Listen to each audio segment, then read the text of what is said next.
បាទអនុញ្ញាតគោរពជំរាបសួរពុកម៉ែបងប្អូនទាំងអស់គ្នានៅទីនេះគឺខ្ញុំបានមកលេងនៅស្ពានចិត្តអង្គរពុកម៉ែបងប្អូននេះដូចពុកម៉ែបងប្អូនឃើញស្រាប់នៅកន្លែងនេះ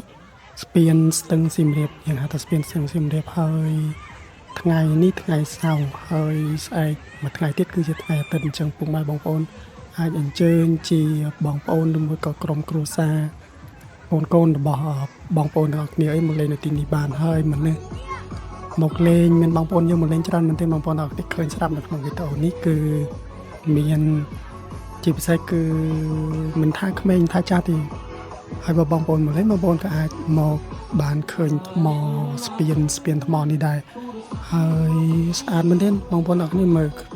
ហើយអានេះគឺជាថ្មបងប្អូនខាងក្រោមនេះគឺថ្មវាមិនមែនជាបេតុងណាបងប្អូនទាំងអស់គ្នា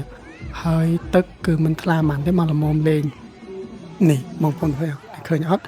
គាត់មកជាលក្ខណៈគ្រួសារគាត់អញ្ចឹងឯងគាត់មានអាំងជាសាច់មុននៅក្រោមស្ពាននឹងតែម្ដងហើយក៏អង្គុយនៅក្រោមម្លប់នៅក្បែរស្ពាននឹងអញ្ចឹងណាបងប្អូនទាំងអស់គ្នាហើយឃើញថា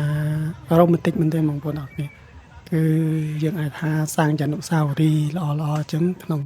គ្រួសារក៏ដូចជាបងប្អូនមិត្តភ័ក្តិអីនេះមានផ្លូវគេដើរអញ្ចឹងណាបងប្អូនទាំងអស់គ្នាយើងដើរនៅក្នុងព្រៃត្រជាក់អញ្ចឹងណាបងប្អូននេះផ្លូវគេមានផ្លូវគេយ៉ាងស្អាតអមដោយព្រៃឈើអញ្ចឹងហើយក៏យើងអាចទុកដាក់ម៉ូតូដោយខ្លួនឯងបានផងដែរបងប្អូនមានសោអីទៅចាក់បាននៅខ្លួនឯងនៅក្បែរហ្នឹងក៏យើងអាចចតម៉ូតូបាននេះយើងមកលេងលក្ខណៈគ្រួសារអញ្ចឹងក៏ថតជាអនុស្សាវរីយ៍នៃគាត់កំពុងតែថត selfie ជាមួយក្រុមគ្រួសារគាត់តែគាត់បានទៅលេងអញ្ចឹងបងប្អូនហើយវាទឹកហូរហើយមាននៅក្រោមដើមឈើអញ្ចឹងតិចទៀតនេះបងប្អូនឃើញអត់នេះនៅក្រោមស្ពានហ្នឹងក៏យើងអាចមកអង្គុយញ៉ាំអីបានដែរព្រោះទឹកវាស្រកអស់បងប្អូនអរគ្នាអញ្ចឹងនៅប្រឡោះនេះគឺយើងអង្គុយញ៉ាំអីបានដែរបងប្អូនអរគ្នាហើយ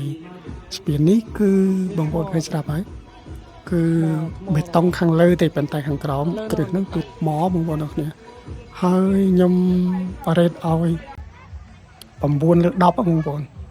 តែបងប្អូនអ្នកដែលចូលចិត្តធម្មជាតិហើយហែលទឹកលេងខែក្តៅអញ្ចឹងទៀតបងប្អូនតលេងបានមកលេងអញ្ចឹងទៀតរឹតតែល្អហ្មងរ៉េតឲ្យ10 លើ 10ហ្មងឃើញបងប្អូនអរគ្នាគាត់មកលក្ខណៈជុំគ្រួសារគាត់អញ្ចឹងគាត់មានអីញ៉ាំទីទួយអញ្ចឹងណាបងប្អូនអរគ្នាហើយនេះគឺផ្នែកខាងលើមានរហាត់ទឹកដែលអញ្ចឹងបងប្អូនអរគ្នាហើយឃើញគាត់មកជាលក្ខណៈគ្រួសារគាត់នេះកូនចៅគាត់អីចឹងណាគាត់ឈៀលនៅក្រោមម្លប់ឈើមាត់ទឹកនេះបងប្អូនអរគ្នាញ៉ាំបដាលេងទឹកបដាដោយបងប្អូនអរគ្នាបានឃើញស្រាប់ហើយមិនបាច់ខ្ញុំរ៉ាប់រួបក៏ដឹងតែសប្បាយដែរនេះខ្ញុំបានមកដែរជុំមិត្តភ័ក្តិអីហ្នឹងហើយក៏បានប្រទះឃើញcreator យើងម្នាក់ដែរដែលគាត់ជាចំបងប្អូនគាត់មកលេងនឹងដែរហើយមិនខុសទេបងប្អូនខ្ញុំរ៉េតឲ្យ10 លើ 10មានពេលស្អែកថ្ងៃអាទិត្យអីមកលេងទីនេះជុំគ្នាបានណាបងប្អូនអរគ្នាបាយ